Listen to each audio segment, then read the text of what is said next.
Chers frères et sœurs bien-aimés dans le Seigneur, la paix et la grâce de Dieu soient déposées dans votre vie en ce midi béni, qui c'est un moment et pour nous d'entrer dans la présence de Dieu.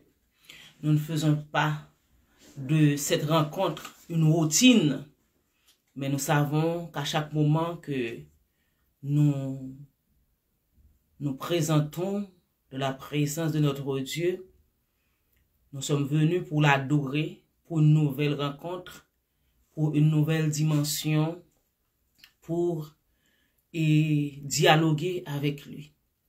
Nous faisons l'expérience quand deux amis se rencontrent, ils ont toujours des choses à discuter. Nous, quand nous rencontrons avec Dieu, nous trouvons sa grâce, sa force, sa présence, une nouvelle dimension et en lui. Et souvent, il nous révèle sa volonté. Par le Saint-Esprit, il nous révèle les choses cachées. Donc, ce midi, nous sommes avec vous pour, ensemble, nous allons dans la présence du Seigneur, dans la prière. Alléluia. Gloire à Dieu. J'espère que ça va bien pour vous et que vous avez bien dormi, vous avez bien commencé la journée. Nous sommes, et hier midi, c'est la moitié de la journée. J'espère que par la grâce de Dieu, que vous allez bien. Même s'il y a des difficultés, la tsunami nous a donné un exemple que vous et moi, nous pouvons suivre. Son fils mourant, elle allait vers le prophète de Dieu, partout, même son mari. Son mari l'avait demandé si tout va bien, elle avait répondu tout va bien.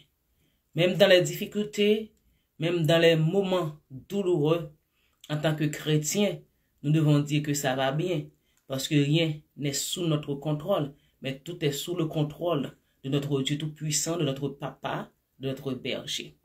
Donc, je vous invite à chanter avec moi. Le cri de mon âme s'élève vers toi. Elle te réclame, Jésus, pour son roi. Amen. Amen.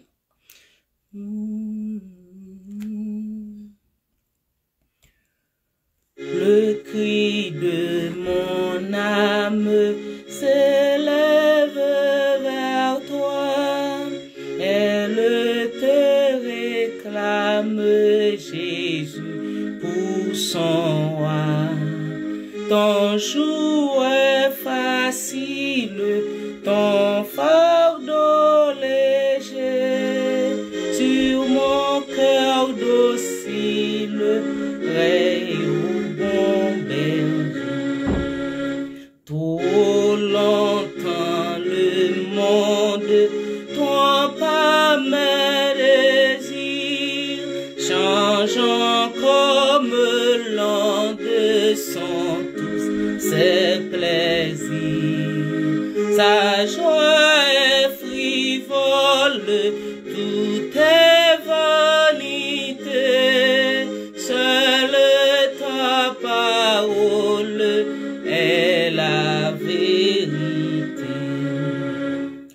Parole éternelle, ô Christ rédempteur, prends-moi sous ton aile, habite en mon cœur.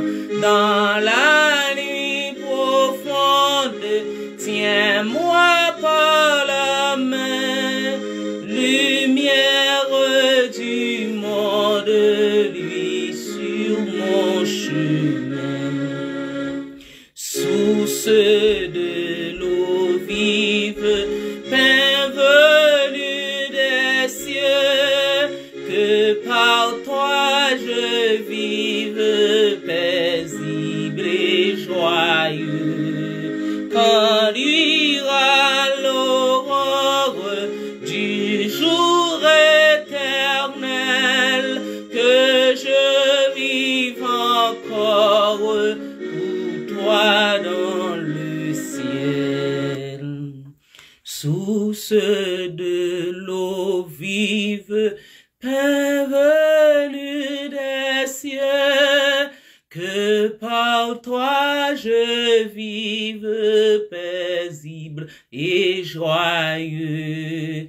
Quand luira l'aurore du jour éternel, que je vive encore pour toi dans le ciel.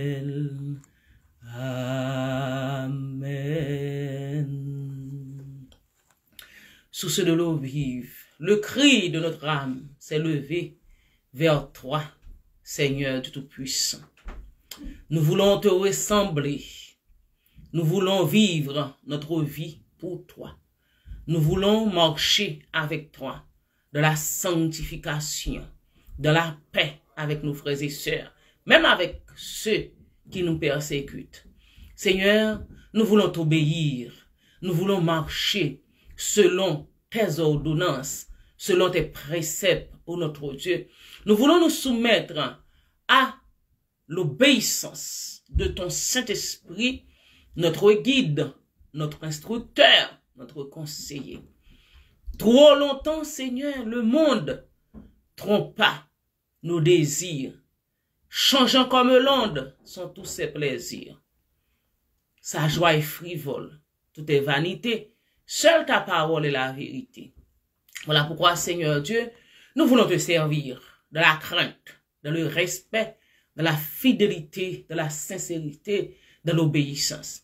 Pour que, Seigneur Dieu Tout-Puissant, lorsque nous t'appelons, lorsque nous t'apportons nos offrandes d'action de grâce, de louange, de gratitude, de reconnaissance, Seigneur, pour que nos offrandes soient un parfum de bonne odeur.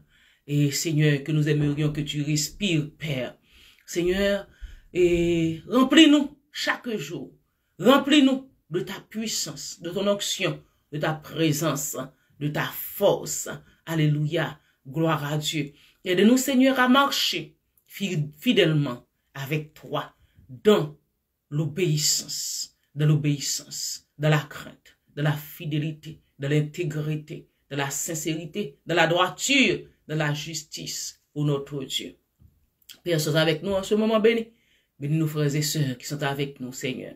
Ceux qui vont nous rejoindre et ceux, Seigneur, avec qui nous allons partager ce temps. Nous te demandons, Seigneur, que ton Saint-Esprit puisse les aider à découvrir, Seigneur puissant, les vérités de ta parole, la vérité de ta parole. Et Seigneur, nous te demandons de nous sanctifier par ta vérité. Sanctifie-nous par ta vérité, ta parole et la vérité.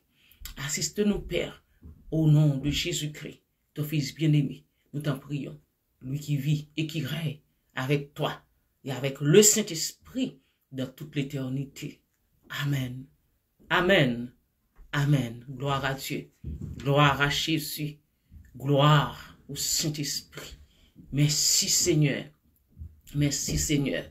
Ton nom est exalté. Ton nom est glorifié. Ton nom est magnifié. Ton nom est salmodié. Dès maintenant et éternellement. Alléluia, gloire. Alléluia, gloire. Alléluia, gloire. Merci Seigneur. Merci Jésus. Merci Saint-Esprit. Amen. Amen. Amen. Pasteur Décise du temps, je vous salue mon pasteur dans le nom de Jésus. Sœur Marie-Hélène Blot, Sœur Marie-Ange, vos fidèles branchés, Sœur Myrlène Dorlis. Dieu est avec vous, mes bien-aimés frères et sœurs en Jésus-Christ. Alléluia. Gloire à Dieu. Durant cette semaine, le Saint-Esprit a mis dans mon cœur de partager avec vous. Ce sont des choses que vous connaissez déjà, mais en tant que chrétien, c'est un rappel pour vous et pour moi. Donc, les chrétiens, nous faisons face à des batailles, des combats quotidiens, des combats au jour le jour. J'ai salué Déborah. Mais les combats que nous faisons face, frères et sœurs en Jésus-Christ, ils sont nombreux. Et nous avons pas mal d'ennemis. Beaucoup d'ennemis. Et, frères et sœurs en Jésus-Christ, la bataille spirituelle à traverser la Bible. Mais laissons-nous faire la lecture de la parole de Dieu que nous trouvons en 1 Jean, chapitre 2, verset 15 à 17. N'aimez point le monde, ni les choses qui sont dans le monde. Si quelqu'un aime le monde, l'amour du Père n'est point en lui. Car tout ce qui est dans le monde, la convoitise de la chair, la convoitise des yeux et l'orgueil de la vie, ne vient point du Père, mais vient du monde. Et le monde passe, et sa convoitise aussi. Mais celui qui fait la volonté de Dieu demeure éternellement. Celui qui fait la volonté de Dieu demeure éternellement. N'aimez point le monde, ni les choses qui sont dans le monde. Si quelqu'un aime le monde, l'amour du Père n'est point en lui. Oui, frères et sœurs, nous disons tantôt que le monde et les chrétiens, nous sommes dans le monde. Et ce midi, vous pouvez me demander comment, sur Glaude, on est dans le monde. Nous sommes dans ce monde. Et si nous sommes dans ce monde, comment nous pouvons-nous pas vivre dans ce monde? Mais je tiens à vous dire que le monde que nous parlons, c'est pas le monde atmosphérique que vous voyez, la nature. Nous avons un ciel, la terre, la mer, etc. Tout ça. Même bien, frères et sœurs, le monde que nous parlons, c'est le monde spirituel. C'est le monde spirituel. Et comme nous disons tantôt, pardon, que la bataille spirituelle a traversé la Bible. C'est depuis en Genèse, chapitre 3, lorsque la femme a été tentée par le serpent, le rusé, le diable, et a mangé de l'arbre de la connaissance du bien et du mal. Et elle avait donné à Adam qui était auprès d'elle. Donc, les deux ont péché contre Dieu et depuis lors, le péché a fait son apparition dans le monde. Et depuis lors, le monde, les chrétiens, il y a une bataille spirituelle. Si vous lisez votre Bible, vous voyez après le péché, tout de suite, en chapitre 4, il y a eu le meurtre, Caïn qui a tué Abel. Et nous avons vu tout ce qui s'est passé, frères et sœurs bien-aimés, de Genèse chapitre 3 pour arriver jusqu'à Éphésiens chapitre 6, où la parole de Dieu, où le serviteur, l'apôtre Paul, sous la dictée du Saint-Esprit, nous demande, nous interpelle, nous recommande de nous revêtir, de nous habiller avec les âmes spirituelles. Il dit, nous n'avons pas à lutter contre la chair et le sang, contre les dominations, mais contre les dominations, contre le monde des ténèbres, contre les principautés, contre les esprits méchants dans les lieux célestes en Jésus-Christ. Si Dieu me prête la vie, une semaine nous aurons à parler de ces esprits, les principautés, les dominations, le monde des ténèbres. Et nous aurons à parler de ces choses-là. Mais en ce midi, mes bien-aimés, ce que vous et moi nous devons savoir, c'est que en tant que chrétiens, en tant qu'enfants de Dieu, nous faisons face à des combats spirituels. Et comme nous disons tantôt, c'est une guerre invisible. Le combat spirituel, la guerre, c'est une guerre invisible, mais c'est une guerre réelle. Elle est invisible, mais elle est réelle. Et c'est un combat incessant. C'est une lutte incessante que nous, qui sommes chrétiens, nous faisons face. Nous faisons face. Pourquoi? Parce que Jésus-Christ, il a bâti son église sur les territoires de l'ennemi. Parce que, en chassant Satan dans le ciel, la parole de Dieu nous dit, malheur à la terre. Malheur pour la terre et la mer, parce que le mauvais esprit est descendu au milieu de vous. Et l'église de Jésus-Christ s'est construite sur les territoires de l'ennemi. Et l'église de Jésus-Christ, c'est qui? C'est nous qui composons l'église de Jésus-Christ. Frères et sœurs, souvent nous faisons face à des attaques spirituelles. Souvent nous faisons face à des circonstances difficiles. Souvent nous faisons face à des maladies. Nous faisons face à des épreuves. Mais cette semaine, nous aurons à parler de ces ennemis que nous, les chrétiens, nous sommes en guerre. Donc, l'ennemi numéro 1, mis à part les circonstances difficiles, les attaques, les persécutions, tout ça, mais ce sont des ennemis que vous allez voir que... Et le premier ennemi, c'est le monde. Le monde. Nous ne parlons pas de ce monde, comme nous disons que tantôt, le monde atmosphérique, etc. Mais le monde avec qui nous faisons face, mes bien-aimés frères et sœurs, en Jésus-Christ. Donc, quand apôtre Jean avait adressé ses écrits aux chrétiens de son temps, il s'est adressé aux petits-enfants. Petits-enfants, au chapitre 12, vos péchés vous sont pardonnés à cause du nom de Jésus. Je vous écris, Père, parce que vous avez connu celui qui est dès le commencement. Je vous écris, jeunes gens, parce que vous avez vaincu le malin. Je vous ai écrit, petits-enfants, parce que vous avez connu le Père. Je vous ai écrit, Père, parce que vous avez connu celui qui est dès le commencement. Je vous écris, jeunes gens, parce que vous êtes forts et que la parole de Dieu demeure en vous et que vous avez vaincu le malin. Donc, c'est 3 versets que nous venons de lire. Nous n'allons pas nous statuer là-dessus. Mais c'est cet amour du monde que Jésus-Christ, le Saint-Esprit, a inspiré l'homme de Dieu pour nous exhorter à ne pas aimer le monde. Il dit que n'aimez pas point le monde, ni les choses qui sont dans le monde. Si quelqu'un aime le monde, l'amour du Père n'est point en lui. Est-ce que, donc, les choses qui sont dans le monde, donc, écoutez frères et sœurs, nous devons nous habiller, c'est dans le monde, pas vrai, nous devons nous nourrir, c'est dans le monde.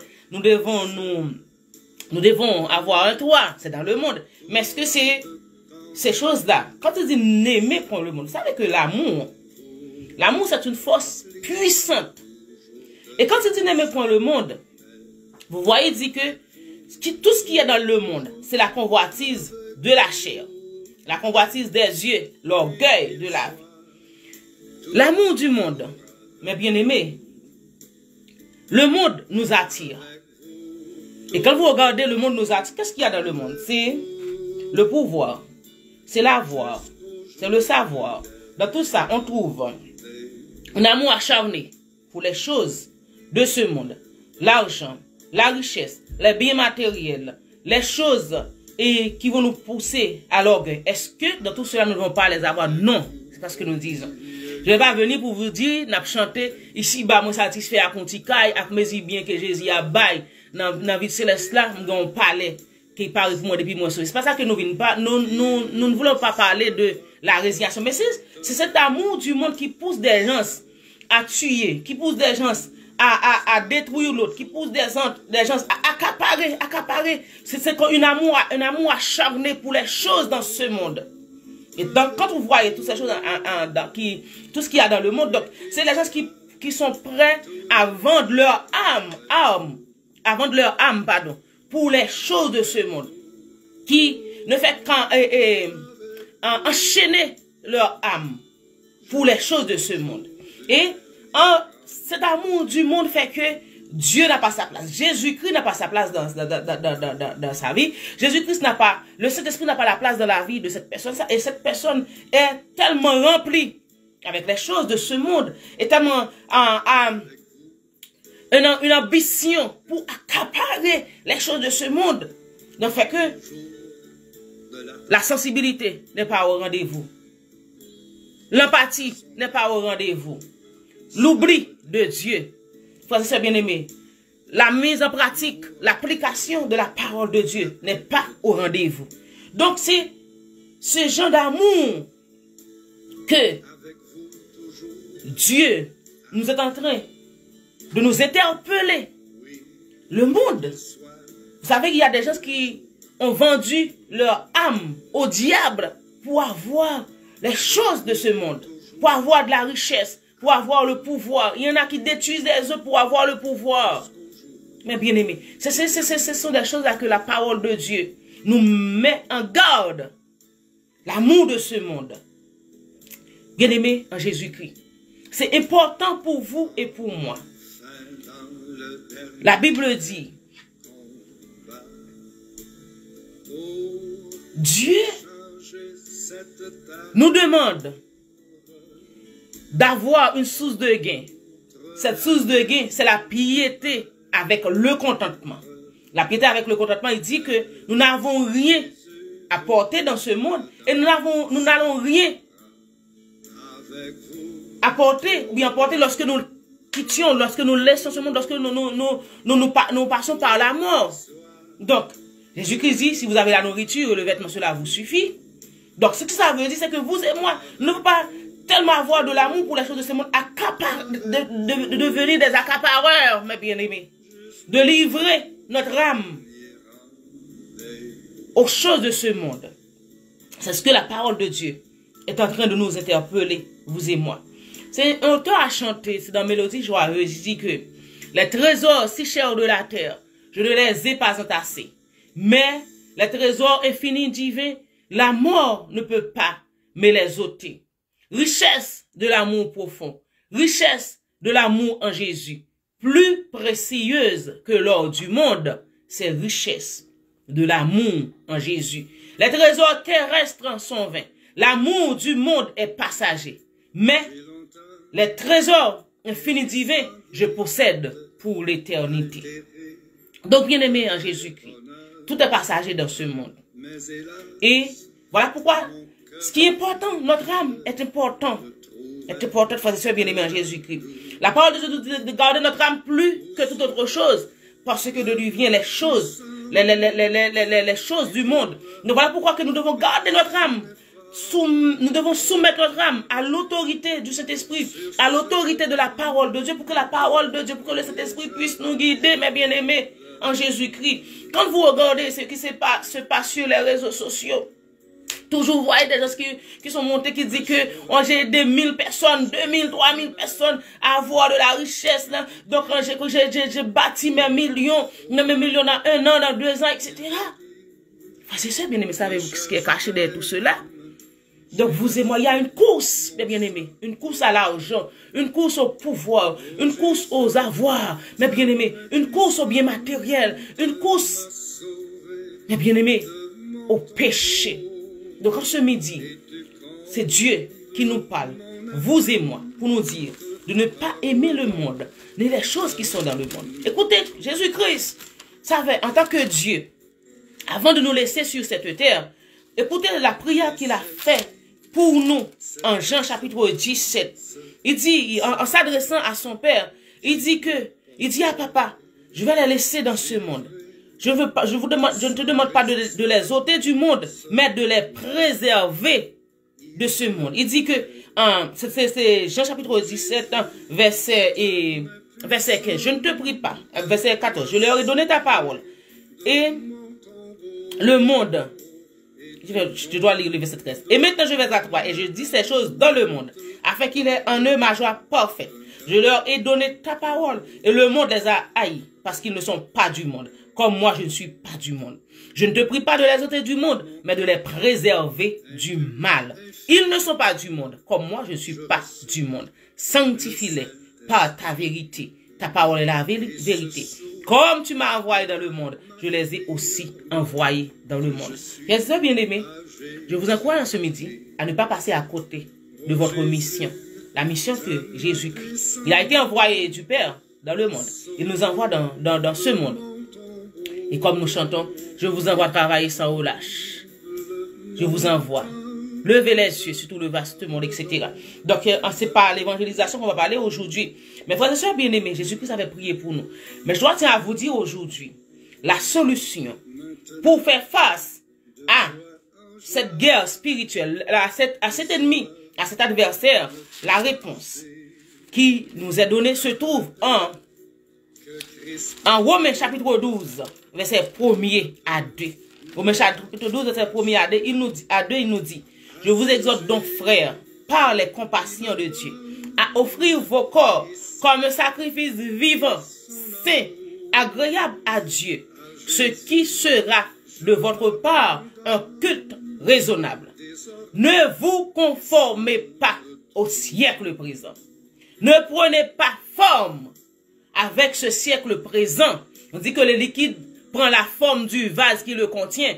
Donc, on est dans le monde, mais nous ne devons pas nous laisser prendre la forme du monde. On dit, ne vous conformez pas au siècle présent, mais soyez transformés par le renouvellement de l'intelligence afin que vous discerniez quelle est la volonté de Dieu, ce qui est bon, agréable et parfait. Donc, mes bien-aimés, face à cet ennemi, en numéro 1, le monde, la parole de Dieu nous demande de ne pas nous conformer au siècle présent. Pour ne pas conformer au siècle présent, il faut que notre corps, notre âme, notre esprit, il dit que soit offrir à Dieu comme un sacrifice vivant, un sacrifice saint, un sacrifice agréable à Dieu, ce qui sera de notre part un culte raisonnable. Il dit que nous ne devons pas prendre forme de ce monde, de ce siècle présent. Mais bien avec tout ce qui se passe dans ce siècle présent, pas besoin que moi je viens de vous raconter, vous voyez, vous avez les yeux, l'entendement, l'intelligence pour voir tout ce qui se passe dans ce monde. Vous avez l'intelligence spirituelle, vous qui êtes chrétiens. Donc il nous dit que soyez transformés par le renouvellement de l'intelligence afin que vous discerniez quelle est la volonté de Dieu. Ce que Dieu veut. Et mes bien-aimés, la volonté de Dieu pour vous et pour moi, ce que Dieu veut, c'est notre sanctification, sans laquelle vous et moi, nous ne verrons pas le Seigneur. Ce que Dieu veut, c'est notre sanctification. Ce que Dieu veut, c'est de marcher à l'obéissance de la parole de Dieu. Ce que Dieu veut, c'est de nous conformer à sa parole. C'est de vivre selon sa parole. C'est de nous laisser guider par cet esprit. Cet esprit prendre place en nous pour faire de nous ce que Dieu veut. Et mes bien-aimés, vous êtes un bon chanteur, un bon artiste, une bonne vedette, un bon prédicateur, une bonne prédicatrice de l'évangile, une bonne ou bien un bon évangéliste, un bon donateur, un bon enseignant, un bon professeur d'école dominicale, directrice, président de groupe, président de chorale, maestro, tout ça, etc. Mais si vous ne vivez pas une vie de sanctification, vous ne pouvez pas voir le Seigneur.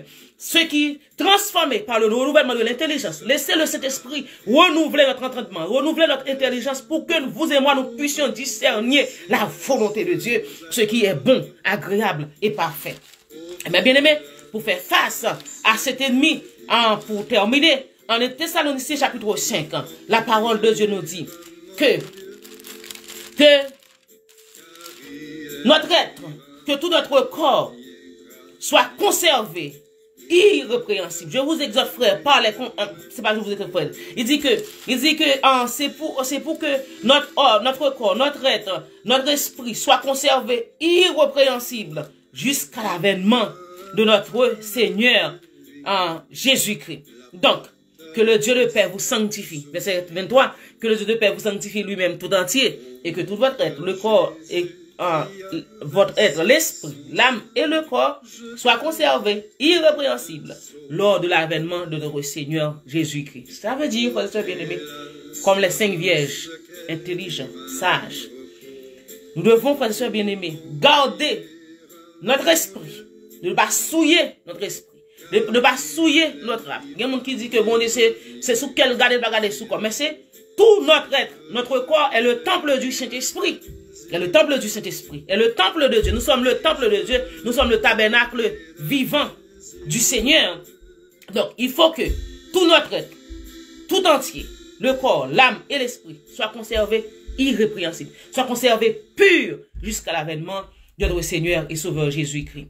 Que le Saint-Esprit nous aide, mes bien-aimés frères et sœurs, à ne pas aimer le monde, l'amour acharné, l'amour de mesurer, pour les choses ténébreuses dans ce monde, pour les choses qui demande de vendre notre âme, d'hypothéquer, d'échanger notre évangile pour les choses de ce monde. Mais à l'instar de Naboth, vous et moi, nous devons dire, nous n'hypothéquons pas, nous ne faisons pas des échanges, nous ne prêtons pas, car c'est un héritage que vous et moi, nous avons trouvé en Dieu par Jésus-Christ qui nous a aimés et qui a offert son corps en sacrifice pour nous. L'évangile que vous et moi nous possédons, frères et sœurs bien-aimés, c'est un héritage venant de Dieu. Nous ne devons ni prêter, ni hypothéquer, ni échanger, ni vendre cet héritage que le Seigneur nous a donné. Que Dieu vous bénisse, que Dieu vous fortifie, que Dieu vous encourage à garder la parole de Dieu, à rester dans le véritable, la parole de Dieu. Seigneur Jésus, merci.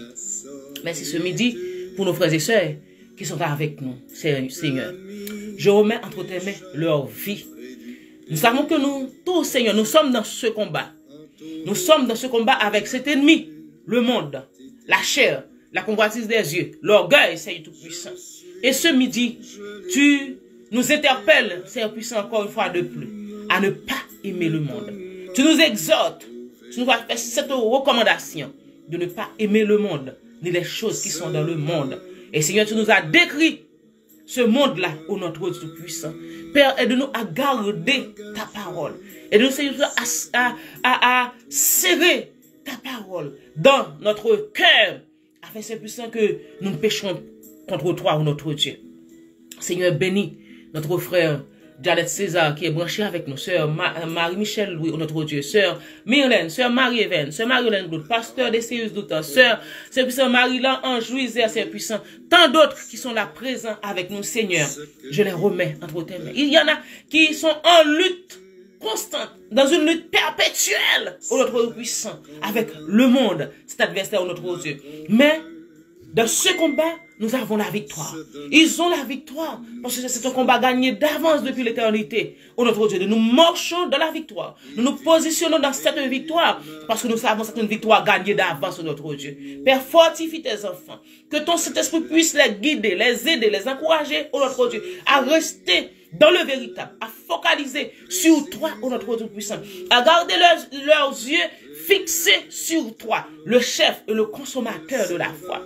Donne-les, Seigneur, de la force, du courage, l'esprit de résistance, ô notre Dieu, pour tenir ferme après avoir tout surmonté, ô notre Dieu. Seigneur, merci. Bénis-nous. Nous mettons entre tes mains nos frères et sœurs qui sont malades, qui sont hospitalisés, qui traversent des situations difficiles, qui, Seigneur puissant, ont connu la perte de notre chair, ceux qui sont persécutés, ceux qui sont abattus, désolés, découragés, déboussolés, ô notre Dieu. Seigneur, nous les remettons entre tes mains. Toi, le réparateur des brèches, toi, le pourvoyeur par excellence, toi, notre tout, pourvois à leurs besoins, pourvois à leurs besoins, ô notre Dieu, car tu es le Dieu de la délivrance. Tu es le Dieu de la délivrance. Tu es le Dieu de la délivrance. C'est la prière que nous t'adressons, Seigneur Dieu, en espérant que tu vas faire pour nous, au-delà de ce que nous te demandons. Au nom de Jésus-Christ, ton Fils bien-aimé, qui vit et qui est avec toi, et avec le Saint-Esprit, dans toute l'éternité. Amen. Amen. Amen. Que je vous bénisse, frères et sœurs bien-aimés. Merci d'avoir été branchés avec nous, Pasteur David Nazaire. Merci d'avoir été avec nous, Sœur Dionan Philistin, Dieu te bénisse. Et chacun de vous qui était présent, que Dieu vous bénisse. Et je vous souhaite une bonne journée dans le Seigneur. Et à demain, si le ciel nous fait grâce. Bonne journée.